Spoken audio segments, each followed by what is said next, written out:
Welcome to 4x4. This is a story about one of the many games that have entered the early access limbo and isn't coming out. And if it is, it appears that nothing good would come of it. This is the second game I have ever bought under the early access category and burned myself with it. It serves as the second and last lesson to not buy into early access. I'm talking about Next Car Game, or Next Car Game Wreckfest, or just Wreckfest. And sadly this game is a train wreck. It is made by Bugbear Entertainment, the people who delivered the likes of Flatout and Ridge Racer Unbounded. I spent tons of hours in Flatout. It was a great set of crashy arcade racers with style. So, Wreckfest got released to the public on January the 15th, 2014. I bought into it on November the same year. At the time I spent 13.99 euros on it. Currently it costs 34.99 euros. 35 fucking euros. That's $40. So let's get into why this pricing is completely ridiculous and it shouldn't cost more than $10, which would be generous as well. It's been 2 years and 4 months since its release. Welcome to Wreckfest.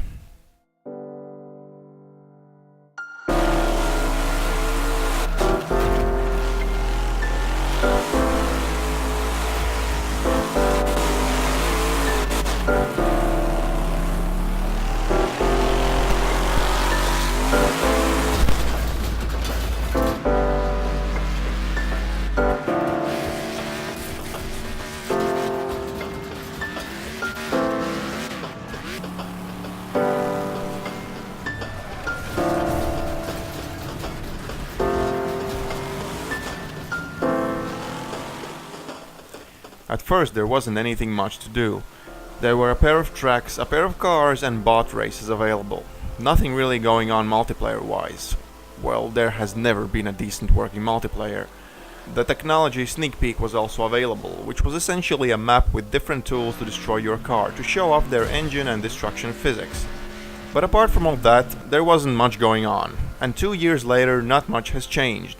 It's still a bland, uninteresting project with nothing distinctive going for it, and most of what's been said in the Steam description can be disputed. It's been over 2 years after the launch of this early access, and there's still so little content and such a messy gameplay. The tracks themselves have nothing that stands out, just a bunch of generic roads with a couple of turns and 2 different surfaces, gravel and tarmac. Sometimes they are accompanied by random objects on the side of the road that just mess with you, cause hitting them will either hurt your chances of winning massively or completely glitch you out of the race. The driving mechanics, the cars, and the gameplay is where the action should be, right? Only nothing good to be said comes in my mind. First and foremost, we're building a fun racing game with personality. It's a motorsport with attitude. Expect tight neck-to-neck fights over the finish line. Where is all of that? There is no personality here. At the very beginning, you can only afford some cheap garbage of a vehicle that accelerates slower than a 1990s Volkswagen Golf with no engine. It's so slow, everything you do with it makes you want to go out for a bike ride in real life, because you would achieve faster speeds that way. The better cars, though, stats show over 200 horsepower plus a rear-wheel drive American muscle with a V8 engine, are slow and sluggish as well. The whole gameplay is like that. They take too long to speed up, they don't have a proper wheel spin, even on gravel surfaces where I expect to lose traction quite a lot. The handbrake is useless for the most part. Steering is so bad and the cars don't turn properly unless driving slower than 30 km per hour. If you slide out and need to get back in the race, it's going to take you ages since the cars feel way too heavy and unresponsive. The brakes are too poor.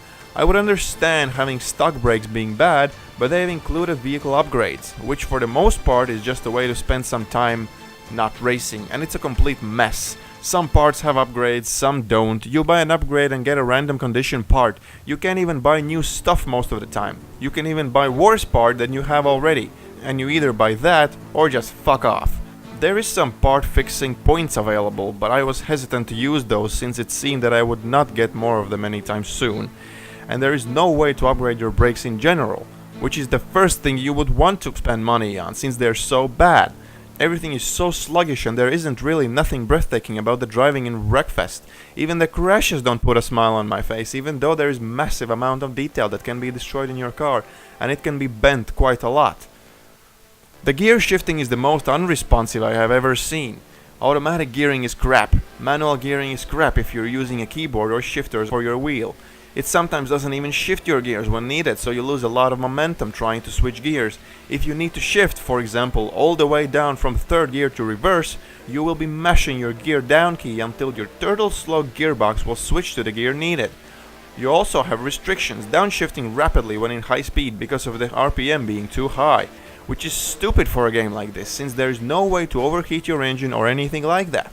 The only way I could shift gears properly was with my G27 shifter. It was the only way to make it work properly. All the aforementioned gear shifting problems disappeared when doing it with a proper shifter. Even downshifting from 5th gear to reverse finally worked just like that. If you choose to drive with the in-car camera, you often do not see past the uphill you are driving on, and the turns coming are like a surprise to you. The damage is so crazy it's going to ruin your life, because if you plan on using in-car camera, then some crashes will bend your car in a way that you don't even see the road anymore. So you'll have to switch to another camera, and hood camera can also not be an option. It's extremely weird driving in third person with a wheel, but at times there is no alternative. There generally aren't any signs that would show you the direction you need to drive. Sometimes the road splits left and right. Generally you will enter from one of those two, do a 180-degree turn and then continue on the next one. Only sometimes you forget which way you came in or just mess it up during the race, and when you do, the time it takes to get back is annoyingly long and generally destroys any enjoyment for the rest of the race. You get the sign that shows you are driving in the wrong direction and your car is instantly slowed down until you get back, and at times it isn't clear where you should really drive to, so you could just continue racing. Some small signs could help, don't you think? No, the AI for those bots is quite dumb and needlessly aggressive at times. When being in a demolition derby, bots quite often drive backwards when their cars are beaten up.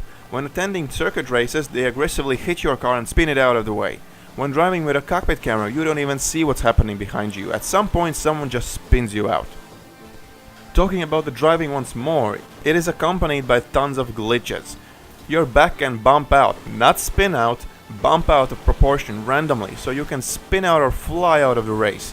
You get stuck in structures and even in sand, and if it is in multiplayer, you are stuck. Even could be for 10 laps. Until it all ends, because there is no respawn option.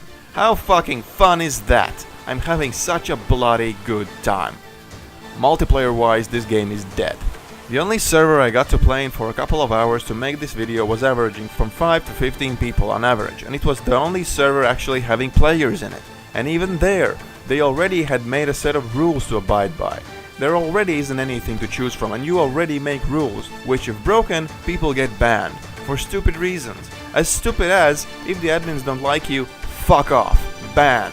Some people got angry at me for running into them, but the moment I decide to cool down a little bit, a bunch of others are doing it to me. So essentially I crashed into others whenever I pleased, and if they got mad at me, I crashed specifically into them, just to piss them off some more.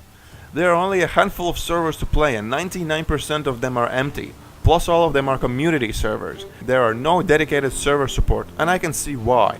There would be maybe a peak of 30 people playing there. Steam charts shows the same thing. The player count for Wreckfest currently is in the region of 15 to about 65 people. That's about 38 people on average playing it, which is just embarrassing. It's only getting worse. It was just a little bit over 100 people in April in some rare instances. Where did the spirit for developing this go? Why do you think putting a $40 price for this, and because of the cost I'm allowed to say, shit, is justifiable? 2 years and nothing has really changed. I looked at Bugbear release calendar. They used to release stuff with an interval of less than 2 years, but Wreckfest seems like the end of the studio since no real visible work is being put into the game and it's taking ages. Everything present is a mess and the base physics are glitchy and inconsistent and generally have been developed the wrong way. Because this isn't a racing experience many people would want to take part in, I think. They in some way have tried to make it a simulation-ish, but have failed, and now it is nor simulation, nor arcade, nor even a balanced hybrid of both. It's a mess. This game is totally not worth getting, not even for a huge discount, because there isn't really anything to do, and it seems that there never will be, which is sad.